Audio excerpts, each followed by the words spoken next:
राज्यात आणि देशात प्रसूतीसाठी सिझेरियन शस्त्रक्रिया करण्याचे प्रमाण वाढत आहे। गरज नसताना कित्येक रुग्णांना सिझेरियन करण्यासाठी बाध्य केलं जातं। डॉक्टरांच्या सल्ल्याने करण्यात आलेल्या या शस्त्रक्रियांमध्ये रुग्णांना आणि खास करून ग्रामीण भागातल्या रुग्ण आणि त्यांच्या कुटुंबियांना आर्थिक भुर्दंड सोसावा लागतो।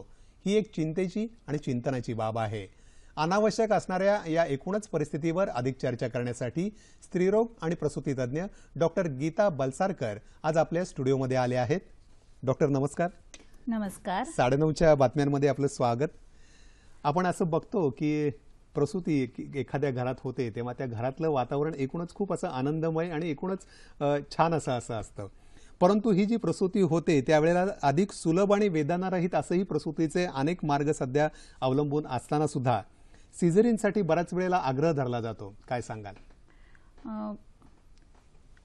खेडेगावात वेगळा प्रॉब्लेम असतो आणि मुंबईसारख्या शहरात ते वेगळा प्रॉब्लेम्स असतो। खेडेगावात संध्याकाळनंतर भूल देणारे डॉक्टर अॅनेस्थेटिस्ट भेटत नाही, लहान मुलाला बघणारे डॉक्टर पीडियाट्रिशियन भेटत नाही। म्हणून असलं काही रुग्ण असेल ज्यांना नंतर 4 नंतर कधी सिझेरियन लागणार असेल तर कधी कधी ते आई आणि बाळासाठी हे डॉक्टर्स असतानाच करायला लागतं।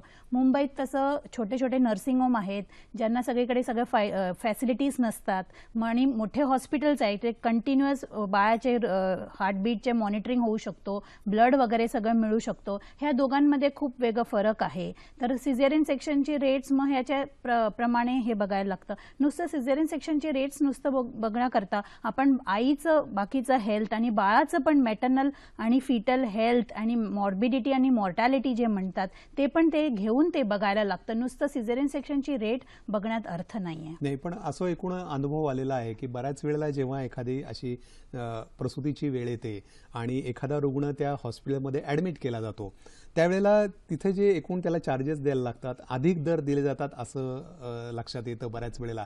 आणि त्यावेळेला परिस्थिती तर अशी असते की सर्वस्वी डॉक्टरांच्या हातात असतं। मी काही करा पण आमच्या मुलीला, आमच्या त्या जी स्त्री आहे तिला आणि बाळाला सुखरूपपणे वाचवा अशा प्रकारे त्या नातेवाईकांची इच्छा असते। परंतु दर हे जास्ती आकारले जातात असा आरोप केला जातो। काय सांगाल? सिझेरियन आणि डिलिव्हरीचे रेट्स एकत्र म्हणजे एकच रेट्स ठेवण्यासाठी किती डॉक्टर आता नवीन चालू केले आहेत। ते सिझेरियन डिलिव्हरीसाठी आणि नॉर्मल डिलिव्हरीसाठी एकच पैसे घेतात। मग जास्त पैशासाठी सिझेरियन करतात तसं नाही होत।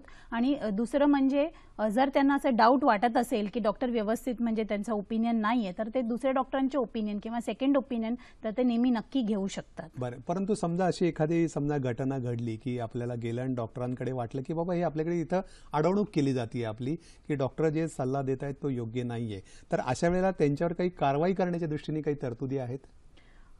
कारवाई तर नाही, पण कमीत कमी ते ऑडिट करू शकतात की एका हॉस्पिटलच्या सिझेरियनची रेट काय आहे, किती नॉर्मल डिलिव्हरीज होतात, किती सिझेरियन होतात, तसं ते ऑडिट करू शकतात त्यांना। आणि मग ते बघू शकतात की काही कारणांनी किंवा का असं जास्त सिझेरियनचे रेट्स आहेत। ते ऑडिटसाठी ऑर्गनायझेशन्स पण आहे ज्याला फॉक्सी म्हणतात। मुंबईमध्ये मुंबई ऑब्स्टेटिक गायनेक सोसायटी आहे, तसं ते ऑडिट करू शकतात की किती सिझेरियन्स होतात आणि किती नॉर्मल डिलिव्हरी होतात। परंतु सरकारी असं काही बंधन आहे की एकूण तिथे होणारी जी डिलिव्हरी आहे त्याच्यातले किती सिझेरियन झाल्या किंवा किती नॉर्मल डिलिव्हरी झाल्या याचं काही एक रेकॉर्ड ठेवण्याचं वगैरे? रिपोर्टिंग तर आहेच। ते लोकल अथॉरिटीला प्रत्येक डिलिव्हरीचा इनफॅक्ट प्रत्येक डिलिव्हरी सिझेरियन नॉर्मल आणि पूर्ण डिटेल्स रिपोर्टिंग केलं जातं सरकारला। परंतु तो आपण मगाशी ग्रामीण भाग आणि मुंबईसारखं शहराचा उल्लेख केलात तर असं लक्षात आलेलं आहे की गेल्या 10 वर्षामध्ये की सिझेरियनची एखाद्या हॉस्पिटलमध्ये असणारी संख्या आणि आताची संख्या ह्याच्यात जवळजवळ दुपटीने वाढ झालेली आहे असे काही रिपोर्ट आले। त्यामुळे सुद्धा काही समाजातले काही घटक यांनी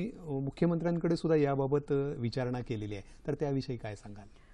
ॲक्च्युली हल्ली आम्ही बघतो की खूप लाईफस्टाईल डिसऑर्डर्स जे म्हणतात, जे डायबिटीज, ब्लड प्रेशर ते आहे ते खूप वाढलेले आहेत। तर त्याच्यामुळे ते बाळावर परिणाम होऊन का आता 2 किलोपेक्षा कमी वजनाचं बाळ येतं किंवा 4 किलोपेक्षा जास्त वजनाचं बाळ येतं। हे दोन ह्याच्यात खूप सिझेरियन सेक्शनचे रेट्स वाढतात। तसंच IVF जे सांगतात, ज्यांना मूल होत नाही त्यांना जे IVFला जातात ते त्यांचे पण खूप संख्या वाढलेलं आहे। त्याच्यामुळे त्यांना पण ते सिझेरियनचे रेट्स त्याच्यामुळे पण वाढलेले आहेत। तर असं अनेक कारण आहेत जसं सोसायटीमध्ये जसं वाढलं जातं लाईफस्टाईल डिसऑर्डर्समुळे ते भरपूर प्रॉब्लेम्स येतात। परंतु मग असाच प्रकारचे हे जे गैरप्रकार आहेत हे टाळण्यासाठी सर्वसामान्य जे रुग्ण आहेत किंवा त्याचे नातेवाईक आहेत यांनी काय दक्षता घ्यावी असं वाटतं तुम्हाला?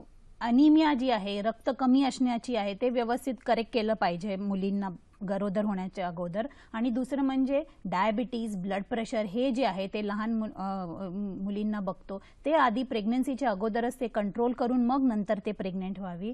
जर वजन कमी असेल तर व्यवस्थित वाढून घेणं, ज्याच्यामुळे बाळाचं वजन 2 ते 3 किलोच्या दरम्यान असणं ते खूप महत्त्वाचं आहे. तसंच 4 किलोपेक्षा जास्त वजन न जाण्यासाठी, जास्त 120 किलो वजन वगैरे असेल तर ते कमी करायला पाहिजे गरोदर राहण्याच्या अगोदर. आणि व्यवस्थित डॉक्टरांनी बोलवलं तसं ते त्यांनी फॉलोअपला जायला पाहिजे. जे औषधी इंजेक्शन देतात ते व्यवस्थित घेतलं पाहिजे आणि प्रॉपर ते रेकमेंडेशन्स फॉलो केलं तर नक्की सिझेरियनचे रेट्स कमी होणार. बरोबर. धन्यवाद डॉक्टर, आज आपण इथे आलात आणि आम्हाला याबद्दल जी माहिती दिलीत त्याबद्दल सह्याद्री वाहिनीच्या वतीने आपले मनपूर्वक आभार आणि धन्यवाद. धन्यवाद.